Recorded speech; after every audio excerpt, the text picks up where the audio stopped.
3 minutinhos para aprender um conteúdo que você demoraria algumas semanas para aprender. Eu tô falando de responsabilidade civil extracontratual do Estado. Dá uma olhada nesse nome, gente. Responsabilidade. Quando o Estado se responsabiliza em âmbito civil, ou seja, em razão de um dano, né? Quando a gente fala de civil, lembra de dano. Só que esse dano decorre de uma relação que não tem nada a ver com um contrato extracontratual. Vamos entender como é que está na Constituição? As pessoas jurídicas de direito público, ou seja, as pessoas que fazem parte da administração pública, e as de direito privado, prestadoras de serviço público. Quais são as pessoas jurídicas de direito privado que prestam serviços públicos, prof? As empresas estatais e as concessionárias permissionárias de serviço público. Elas respondem por quem? Pelos danos causados pelos seus agentes a terceiros, assegurado o direito de regresso contra o responsável nos casos de dolo ou culpa. Ou seja, você, enquanto agente público, praticou uma conduta que causou um dano a um terceiro, um dano anormal específico, quem se responsabiliza, quem vai ressarcir essa pessoa que sofreu dano é o Estado. O Estado se responsabiliza pela conduta dos seus agentes. Lembrando que quando eu falo aí, gente, pessoas jurídicas de direito público, eu tô falando da administração pública direta e das autarquias e fundações. Só que também respondem pelos danos causados pelos seus agentes as pessoas jurídicas de direito privado que prestam serviços públicos. Quem são elas? Empresas estatais e concessionárias permissionárias de serviço público. Empresas privadas que estão prestando serviços públicos também respondem pelos danos causados pela conduta dos seus agentes. Nesse caso, gente, a responsabilidade é objetiva, ou seja, a responsabilidade pelo dano prescinde da comprovação de dolo ou culpa do agente. Eu não tenho que comprovar que aquele agente público atuou com dolo ou atuou com culpa. Isso não é levado em consideração. A responsabilidade é objetiva, só leva em consideração elementos objetivos, quais sejam conduta praticada pelo agente, nexo de causalidade, essa conduta foi responsável pelo dano e dano anormal e específico. Só que nem sempre foi assim, gente. No passado, o Estado era totalmente responsável. Como assim, pró? Você se lembra do monarca absolutista? Que confiscava as terras, que confiscava as esposas? O monarca era um semideus.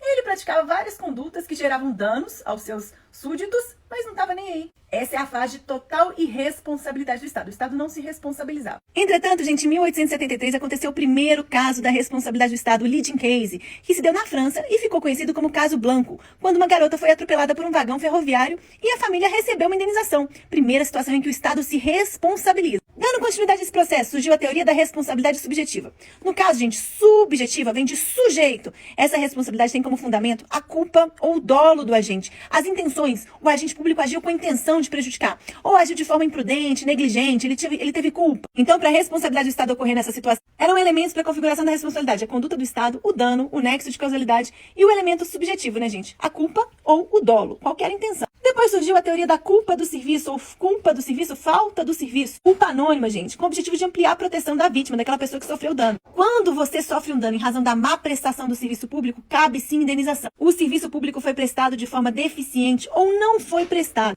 Essa teoria se aplica até hoje em algumas situações. E por fim, teoria da responsabilidade objetiva, que é a teoria vigente hoje. Atualmente, gente, para que seja configurada a responsabilidade, não é levado em consideração os elementos subjetivos, dolo ou culpa. Além disso, nem o elemento ilicitude é considerado. Porque eu posso ter condutas lícitas que causaram dano a uma pessoa? Posso. E o Estado vai se responsabilizar? Claro que vai. E posso também ter responsabilidade do Estado em razão de conduta ilícita também. Como assim? Digamos que o Estado fez uma grande obra de uma ponte que vai beneficiar a população em geral. Só que, em razão dessa obra, a entrada da sua casa ficou prejudicada. Você está tendo que entrar na sua casa pela lateral. Poxa, é justo todo mundo se beneficiar e só você ser prejudicado? Prof, mas a conduta do Estado de realizar essa obra é uma conduta legal, feita em conformidade com a lei. Eu sei que é uma conduta legal, feita em conformidade com a lei. Entretanto, uma pessoa não pode ser o quê? Prejudicada em razão do benefício das demais. Então, mesmo sendo uma conduta lícita, cabe responsabilidade. O Estado vai ter que indenizar essa pessoa que está tendo que entrar na casa dela pela lateral. Prof, quais são os elementos da responsabilidade? Primeiro, gente, conduta do agente. O agente público deve estar no exercício da atividade administrativa. Prof, eu passei no concurso e bati meu carro no final de semana. Aquela pessoa ali sofreu um dano. Eu danifiquei o carro dela, mas eu tô tranquila, porque o Estado vai indenizar ela. É assim que funciona? Não. O Estado só se responsabiliza pelos atos, né, que decorrem de condutas do agente enquanto ele estiver exercendo a função pública. Você aí no final de semana bateu seu carro, mesmo sendo agente público, o Estado não vai se responsabilizar. O Estado só se responsabilizaria se você estivesse trabalhando, bateu o carro no horário de serviço, no exercício da sua função, aí o Estado realmente iria se responsabilizar. E aí, gente, quando a gente fala de... E aí, pessoal, essa é uma questão que sempre cai na prova, olha só. No que se refere à conduta do agente, é importante destacar o exemplo de um policial convocado para fazer a segurança de um evento, brigou com um espectador. Nesse caso, o Estado responde objetivamente pelos danos causados, gente. Por quê? O policial estava no exercício da função pública, estava trabalhando, causou um dano a uma pessoa, o Estado se responsabiliza sim. Em outra situação, Em outra situação, esse mesmo policial, em uma briga doméstica, machuca a sua esposa. E aí? Nesse caso, o Estado não vai responder objetivamente, uma vez que, naquele momento, no âmbito da sua casa, o agente não estava exercendo a função pública. Aí o Estado não se responsabiliza, não. O agente público tem que estar no exercício da atividade administrativa.